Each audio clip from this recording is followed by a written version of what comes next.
انسان دنیا کی زندگی کو گزارنے کے لیے بہت پاپڑ بیلتا ہے، بہت سے مراحل سے گزرتا ہے، محنت کرتا ہے اور شعوری جد و جہد کرتا ہے اور اس کے نتیجے میں اپنے مقاصد کو حاصل کرتا ہے۔ اس کا نام کامیابی ہے۔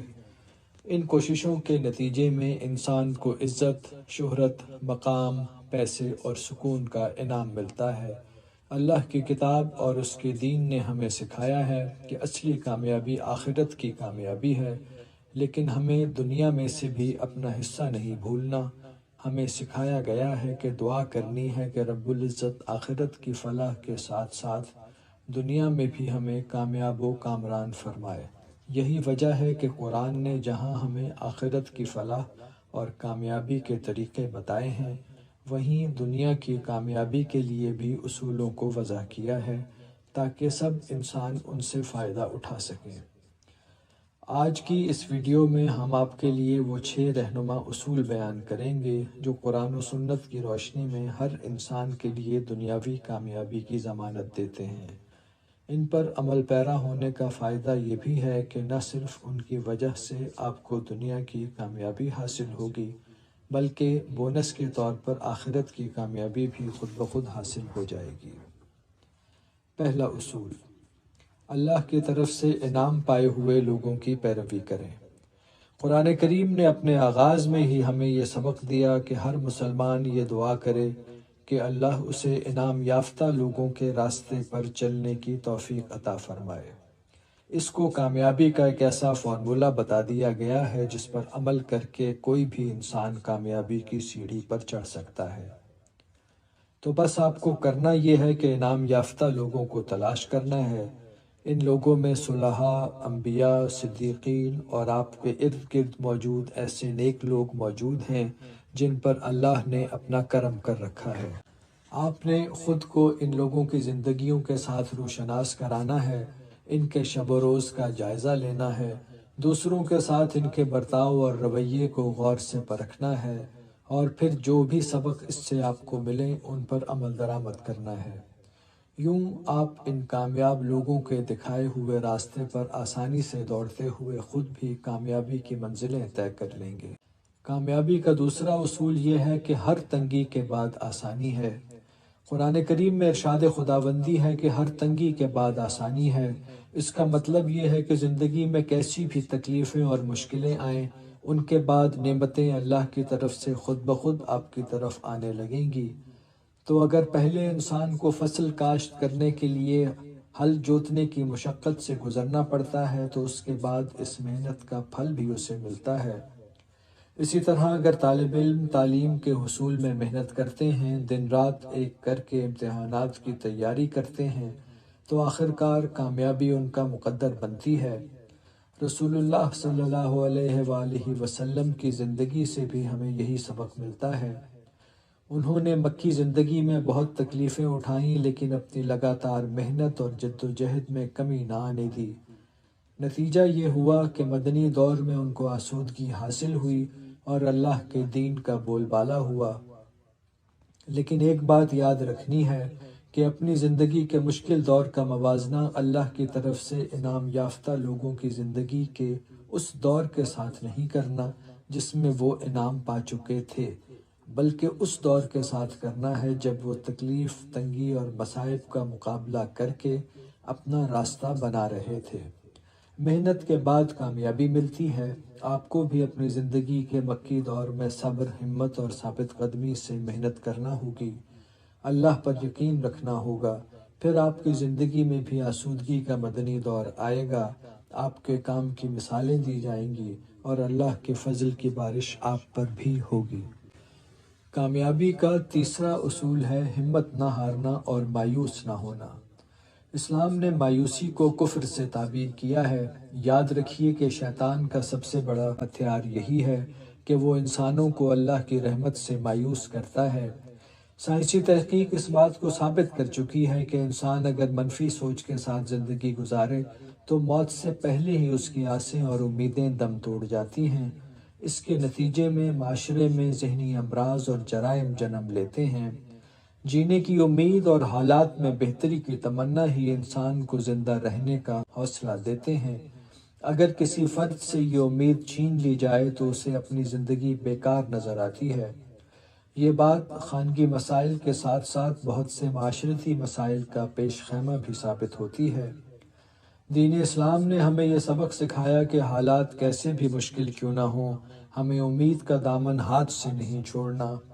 مایوسی کفر کی علامت ہے اور امید اسلام کا دکھایا ہوا سچا اور سچا راستہ۔ اللہ پر کامل بھروسہ اور توکل کے ساتھ ہی ہم شیطان کی چالوں کو ناکام بناتے ہوئے کامیابی کی منزل کی طرف جا سکتے ہیں۔ شیطان ہمیں بہت سی پریشانیوں، بدگمانیوں، مایوسیوں اور فکروں سے پریشان کرنے کی کوشش کرتا ہے، لیکن اللہ تعالیٰ نے سورہ بقرہ میں ارشاد فرمایا ہے کہ کسی انسان پر اس کی استطاعت سے زیادہ بوجھ نہیں ڈالا جاتا۔ اگر یہ بات ذہن نشین کر لی جائے اور توکل کا دامن ہاتھ سے نہ چھوڑا جائے تو بڑے سے بڑے طوفان سے نمٹا جا سکتا ہے۔ کامیابی کا چوتھا اصول یہ ہے کہ فکر و تدبر سے کام لیا جائے۔ اللہ نے ہمیں فکر اور تدبر یعنی سوچنے کا حکم دیا ہے۔ اللہ نے ارشاد فرمایا ہے کہ کائنات پر غور کرو اور اپنی ذات پر بھی۔ اپنی حقیقت کا ادراک یعنی سیلف نالج انسان کی کامیابی کا ایک اہم زینہ ہے۔ جیسے جیسے انسان غور و فکر کرتا جاتا ہے اس پر کائنات کے راز پردوں سے نکل کر واضح ہونا شروع ہو جاتے ہیں۔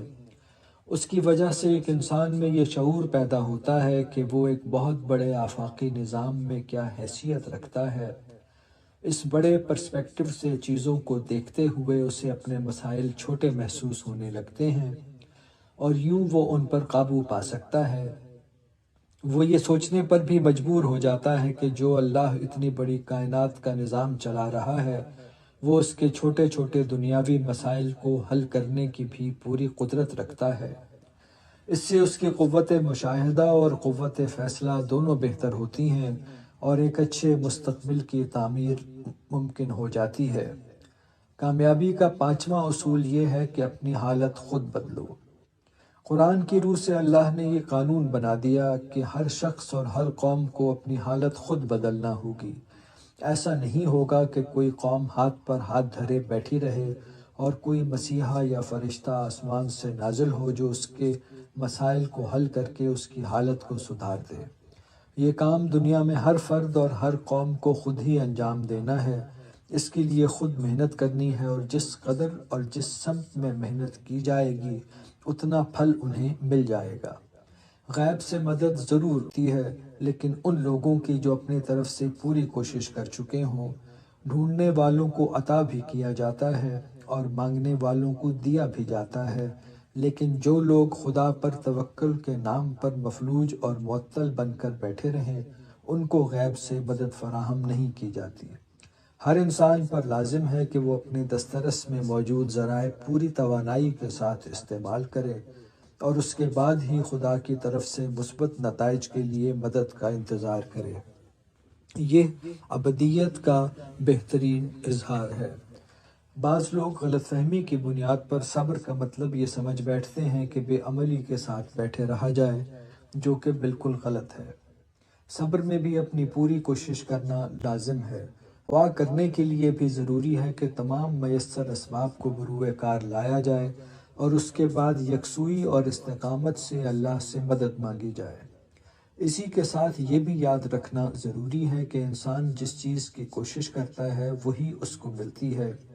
جس طرح کے نتائج درکار ہوں اسی سمت میں کوشش کرنا لازم ہے۔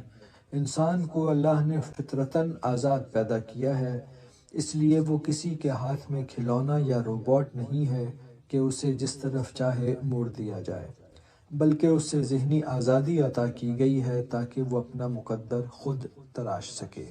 کامیابی کا چھٹا اصول یہ ہے کہ ہر کام کو احسن طریقے سے ادا کیا جائے، یعنی جو کام بھی کیا جائے اسے اس قدر شاندار اور اعلیٰ طریقے سے انجام دیا جائے کہ وہ دوسروں کے لیے ایک مثال بن جائے، اس سے بہتر کام کرنا دوسروں کے لیے چیلنج بن جائے۔ چاہے یہ امور دینی ہوں یا دنیاوی، دونوں کو اچھے طریقے سے ادا کرنے کی وجہ سے ان میں برکت پڑتی ہے اور اللہ تعالیٰ بھی راضی ہوتا ہے۔ اب چاہے نماز کی ادائیگی ہو یا کاروباری معاملات، ہمسایوں سے تعلقات ہوں یا دفتری جھمیلے، سب کو اچھے طریقے سے انجام دینا کامیابی کا ایک اہم ذریعہ ہے۔ ہر انسان پر لازم ہے کہ کاموں کو جانفشانی کے ساتھ دل و دماغ کو حاضر کر کے انجام دے۔ آخر میں یہ بھی کہتے چلیں کہ زندگی کا ہر لمحہ اور ہر دن اس طرح گزاریں جیسے وہ آپ کی زندگی کا آخری دن ہو۔ صدقہ دیں، خیرات کریں، کسی کا دل نہ دکھائیں اور اپنے عزیز و اقارب اور فیملی کے ساتھ اچھا برتاؤ کریں۔ معاف کر دینا ہی بہترین ہے، اللہ کی نظر میں ایک پسندیدہ عمل ہے۔ اگر آپ کو یہ ویڈیو پسند آئی ہو تو اسے لائک کریں اور اپنے دوستوں کے ساتھ شیئر کریں۔ ایسی معلوماتی اور تربیتی ویڈیوز دیکھنے کے لیے بدلو زندگی چینل کو سبسکرائب کر لیں اور بیل آئیکن کو بھی دبا دیں تاکہ ہماری آنے والی زندگی بدلنے والی ویڈیوز آپ تک فوراً پہنچتی رہیں۔